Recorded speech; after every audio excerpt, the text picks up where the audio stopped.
All right, everyone. Hi. How's it going? This is Mike. It's been a bit since you've actually heard my voice. That's not on a podcast. Usually, I only release like comic dubs or short video edits. But WandaVision has kind of inspired me in ways of just like I kind of want to start. Not all the time, obviously, but I kind of want to start doing these almost podcast-like videos where you don't have to pay attention to what's shown on screen. You can just listen to it while you're playing video games or doing chores around the house and just relax while I just rant. So, as of the recording of this video, just a few hours ago, I saw the final episode of the Disney Plus original series, WandaVision. And I have some things to talk about. I have notes written down next to me on my computer so that I won't just, lose my track of where I'm going. So let's start off. Thing is that, I haven't really cared about Wanda or Vision as characters since the first movie that they appeared in, respectively, which coincidentally is the same movie, Avengers Age of Ultron. Civil War, I didn't really pay attention. To be honest, when they showed up in Infinity War, I was just like, oh, right, shoot, these two are still a thing. Oh my god, right. It was a bummer when, Vision died, and it was funny when Wanda was like, that moment where it was like, you took everything from me, and then Thanos was like, I don't even know who you are. And basically, when the series was announced, I was interested, but in a way of just like how every time a new Marvel thing is announced, you're interested at the start, but then for some projects it can turn out to be like, oh, it wasn't the best, but it wasn't like what I was hoping it'd be. But for others, it'd be like, oh my god, that was great. And then as I saw the concept art being revealed at like D23 and like Comic-Con and stuff like that, and the trailers came out more and more, I was really interested. It seemed way different than a lot of the stuff we've been getting out of the MCU. That's what, I'm a fan of the MCU. I'm a big fan. I've kind of grown up with the series. But, I perfectly understand how some people can still have flaws with it and how the different, complaints people give towards the series. And I definitely think that, some people have said that the MCU should have ended at Endgame and that Far From Home was just like the epilogue and that's it. That's the end of the MCU. But, obviously this is a business. Marvel's making money. So, of course, they're going to make more of this. And so I was fine with that. But I was also just like, I like a lot of people, what I am hoping for, which is seemingly the case, is that from this point on, the MCU breaks out of its limitations and just gets weird. And I was already given this impression off of the announcements of like the different names and like of the upcoming like MCU movies, like Doctor Strange and the Multiverse of Madness, Shang-Chi and the like 10 Master Rings. What is it called? I forget what it's called, but like those Indiana Jones type titles were really what made me go like, oh, okay. As more and more of the trailers came out, I became more and more interested in the series, and knowing that it was also a loose adaptation of House of M was also an interesting factor. And also in that Elizabeth Olsen multiple times has said that like she would want to adapt a story like House of M in the MCU, and she kind of got her wish with WandaVision. So let's get to the series. Man, let me tell you, this was great. This was genuinely such a great show. And I love the fact that, like, first of all, just like the acting, the set designs, the amount of dedication in every single episode that they went through to, like, not perfectly, but like so horrifically accurately represent the different decades of sitcoms and comedy shows. And it's so great, and every single one of the actors did their part perfectly well. And every episode, whenever there was a mental breakdown type of moment where it's just like a fourth wall break moment, that was every time it hit so well, and it was just like, oh my god, because you see them all being happy and what I love about this is that like they managed to actually like get me to care about these like fake sitcom storylines, like in-universe storylines. And so anytime the mental breakdown moments came along, I was like, no, stop, wait. I'll admit that like I wouldn't say I was disinterested when the sword scenes came up, but also I think we can all agree that it wasn't as interesting as the sitcom aspects. Darcy, Monica, and Jimmy Woo all make, I think, a great trio of just like human characters that are just like trying to figure out what's going on. And I think it's just also these three characters being in the same show also just show how far TV shows for the MCU have gone. Like, you look at the Marvel Netflix shows where they were trying to strike a balance of like sort of being in the MCU but kind of not really, because they couldn't like mention any characters by name, but they could like hint at them existing in the same universe. Cut to WandaVision, a universe that is set in stone in the MCU, and we get characters from Captain Marvel, Ant-Man, Thor, all in the same show, and nobody has a problem with it. It's not like they can't mention Ultron or Doctor Strange, nothing. It's just like all mentioned out on the table, and I think they're getting closer to just like that feeling of a comic book where everything just feels like it's all connected and it's all set in one universe, and it's great. It was also great just waking up.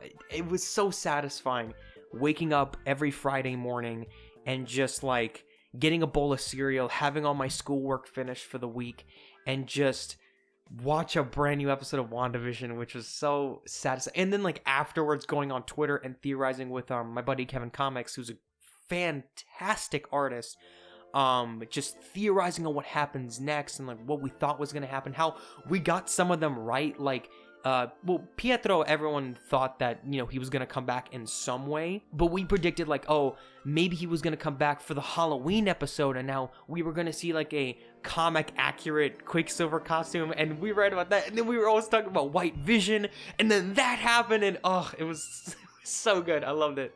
Elizabeth Olsen, just like, to go back to the acting for a second, Elizabeth Olsen knocked it out of the park in the show. Oh my god. Like, just in that first episode alone, where it was all happy and cheery, and she could, like, perfectly play, like, the 1950s sitcom housewife, where she was like, I'm married to a man, a human one, and tall. And then, like, a few minutes later, she could just cut and just, like, shift into, like, a mode where it's serious and existential and so eerie. Stop it. Vision, help him. She really knocked it out. Paul Bettany also did a fantastic job as Vision. What I love about the show is that it really made me fall in love with these characters, which none of the previous movies have ever been able to do. And now I'm like wondering, bro, okay, I'm getting ahead of myself. Let's talk about the finale. The finale itself was genuinely great. I think it tied up all the loose ends of the show really well. Like with a lot of the MCU, some of the CGI can be fantastic, but then some of the other CGI can be like, I don't want to sound like a nerd who's like, well, the CGI here is quite subpar. No, it's great like any other Marvel show or Marvel movie, but sometimes it could just look a bit... She could just look really funny. But all the battle stuff with Vision and Agatha... Okay, oh my god, yeah, the Agatha reveal was so good, and revealing it in a like Disney villain song type of style with it was Agatha all along. Oh my god, she was great.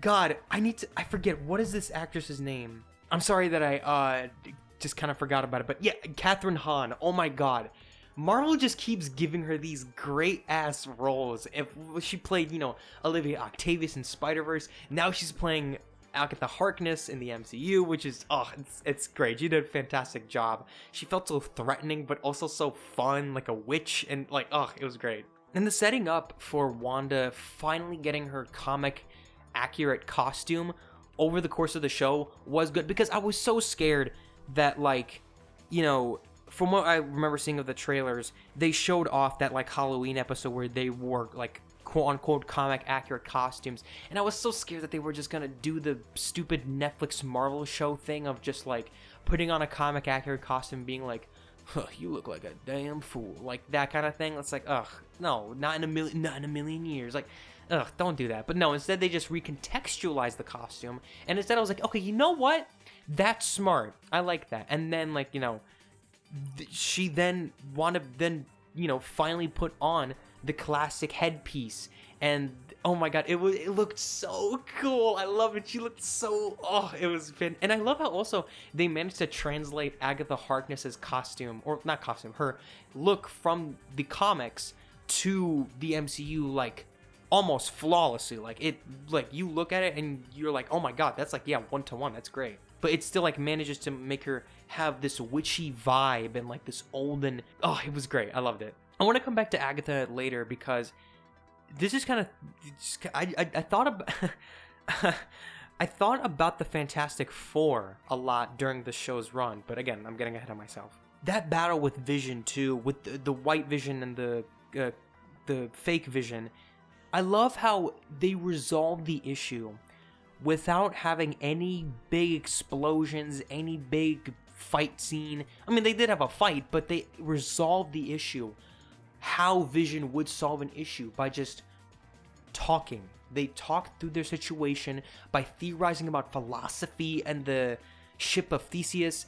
Oh my god, it was so perfect. It reminded me a lot of the end, one of the final scenes in Age of Ultron, which was like, it contains one of my favorite like quotes in the MCU, and like bar none. But a thing isn't beautiful because it lasts. And it was genuinely great. It does just kind of make me think, like, why did White Vision just leave? Where did he go? Where did he go? Oh my god, and the reveal of Ralph. Oh my god, that we were all theorizing and thinking that he was actually Pietro/Peter from the X-Men universe, and then we all thought he was gonna be Mephisto. I was kind of hoping he'd be Mephisto, and then it turns out, oh yeah, he's just a guy named Ralph who's playing the role of Pietro, and it's just like, ugh, that's so good. That actually also reminds me of how I like how they're already setting up Monica to either become the next Captain Marvel or become her own hero, like become Spectrum. Like either they're gonna do a thing where she becomes her own superhero known as Spectrum, or again, they're just maybe setting up the fact that, you know, whenever Captain Marvel is out of the MCU, whether if she retires or ends up like Tony Stark, and Monica like takes up the mantle of Captain Marvel. I don't know, there's so many things that I always appreciate the MCU for doing, how they're already setting up so many cool little things that we only get to see in the future in time due to build up, and I genuinely think that's great. The after credit scenes, I'm not gonna lie, the first one was kind of lame because, you know, they were setting up like, oh, there was this big cameo coming in the show, and then it just turns out it's just another Skrull, and it was the same thing that happened in Far From Home. It's like, really, you could have set up the next movie, but no, you just had to tie it into Sword or Nick Fury or the Skrulls. It's like, come on. But at the same time, you know, a character from Captain Marvel is in the show, so at the same time, this perfectly makes sense. The second one was also really cool, and also just ties into Doctor Strange 2, which Scarlet Witch is going to be a part of.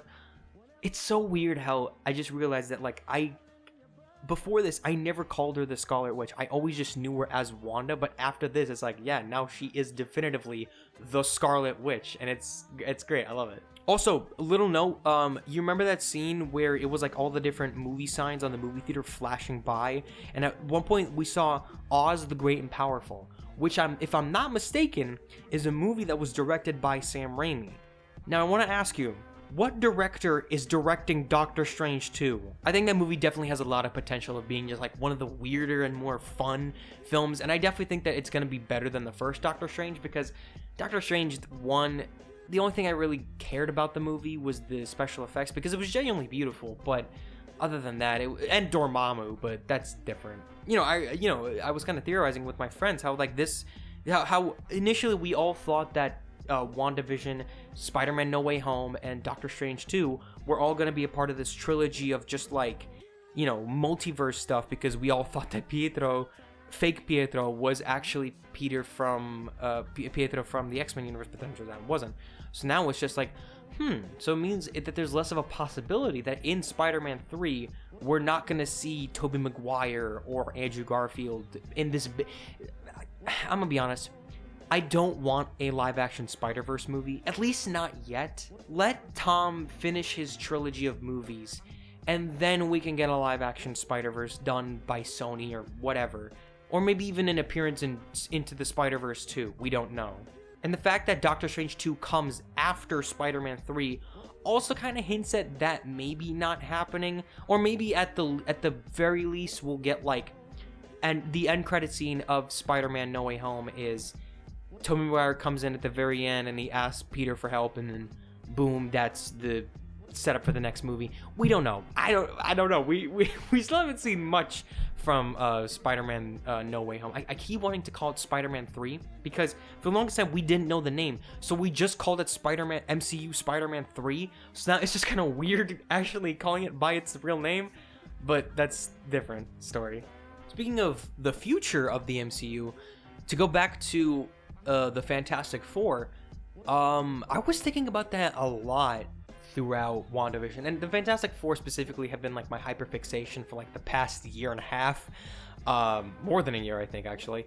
And for one, Agatha Harkness is in the show, and as you all know, she is Franklin Richards' initial babysitter in the God, wouldn't that be crazy? They bring Agatha Harkness just to babysit Franklin in the Fantastic. Oh, that'd be great. That would genuinely be great. Due to the impression of the first episode, and throughout the series, because they mentioned Sokovia so many times, I was kind of hoping that we would get an update on how Sokovia is like. Because think about it, I don't think we've seen anything from Sokovia since, like, I think Civil War and Age of Ultron. And so, you know, now the MCU takes place in 2023, so I was thinking, like, are we gonna get an update on Sokovia where now it's under a brand new name, it's under a brand new ruler, that ruler being Victor Von Doom. I definitely think that we're definitely going to get something with Sokovia related in the MCU that might be setting up Doctor Doom. Doctor Doom, I definitely think, but I honestly have a strong feeling that Doctor Doom is going to be like the next big villain in the MCU. Like, he's gonna be the next Thanos. He's literally killed Thanos in the comics. It's like, he has to be. And also there was that whole debacle of, you know, Monica said that she knew a space engineer. We didn't know if it was going to be Reed Richards or like a Skrull or another one of Monica's friends from the comics. Turns out it was a Skrull, I guess. Well, we really don't know.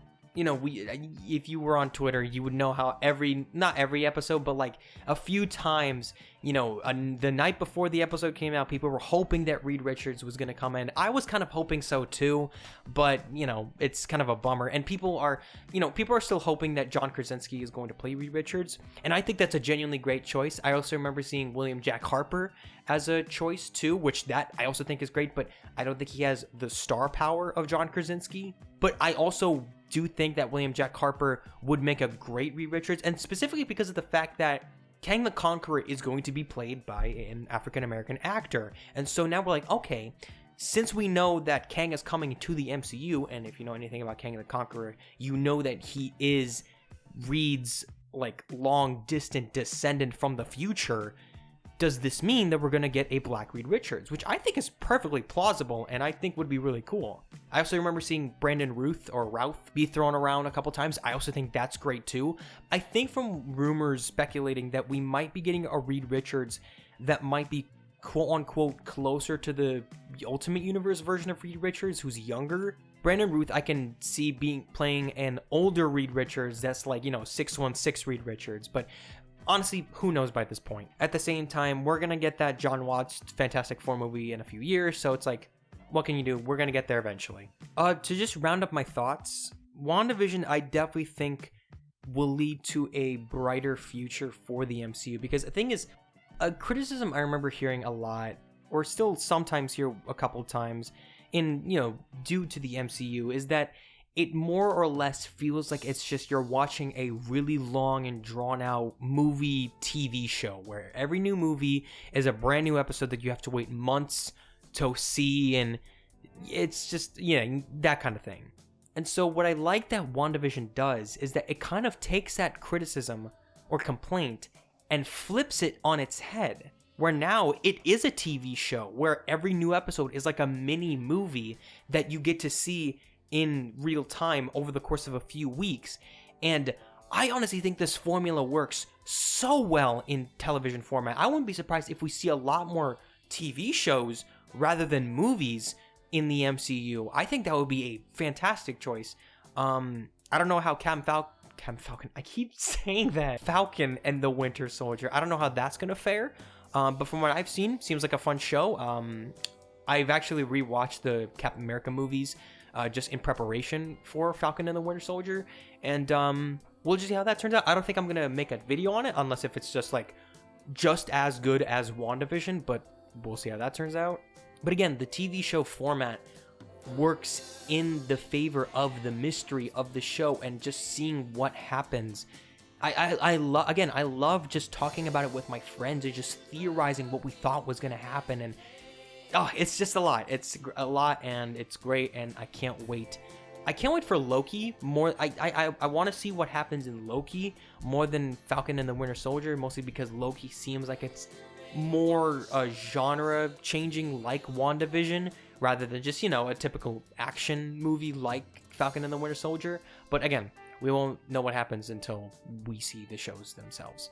But yeah, I'm sure I've probably forgotten to mention a few things, but overall, oh my god, WandaVision was such a great time. I loved it, and I'm so glad that Elizabeth Olsen really got the chance to really show off her acting props. And she's, because of the MCU, she is thriving, honestly, and I'm happy for her. That's great. I also wouldn't be surprised, just for like final thoughts, I wouldn't be surprised if because of the success of WandaVision and because, Marvel owns so many properties now again, that we genuinely do get to see an adaptation of House of M at some point in the future.